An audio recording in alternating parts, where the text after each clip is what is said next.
It's time for bookkeeping, beer, and BS. So the Saint Kurt Kempton, I'm sure he has your mental clipboard, Jason.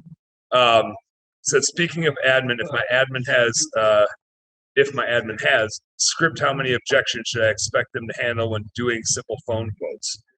I didn't. There's a period in there that I don't think should be in there, so I read that like a jackass.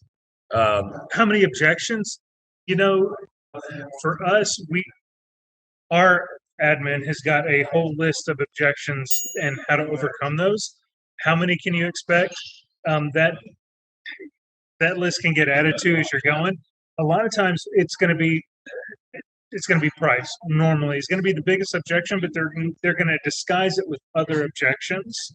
And it's a disguised objection. Yeah. And it really comes down to price, or it's going to come down to they don't trust you yet. So if they're giving you objections, it's one or two things. One, you haven't built the trust yet, you haven't built enough value, or it's going to be a price thing and you haven't built enough value in the price yet.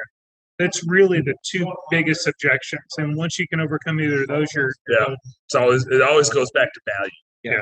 Like what am I paying for? What am I getting for what I'm paying? And I think with objections, the smart thing to do is, if you're starting to get them and you're not quite sure, is start having your admin write them down, and then you can review them and start grouping them into categories.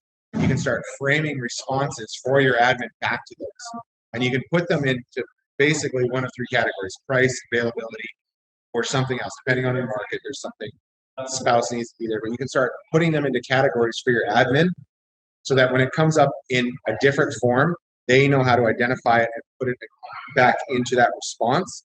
And that way they don't feel uncomfortable, like, well, how do I answer? Because most admins I found, they go, well, how do I answer?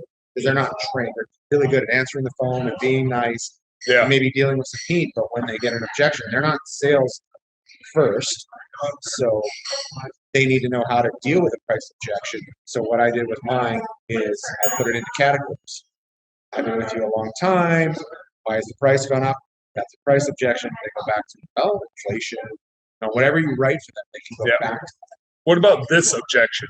What if your admin has a beard like Eric Kelly? What's okay? So two things. One, then your admin should be doing all FaceTime calls, because the beard it just projects some sort of like it's a personification. You can't tell a beard like this. No, I would like a triple whiskey, because that's what this beard demands. Yes, sir. One for the beard. The only answer is yes, sir. Yes, like the beard is pretty epic. So bad. That was Jeremy Brook. Oh, of course it was Jeremy Brook.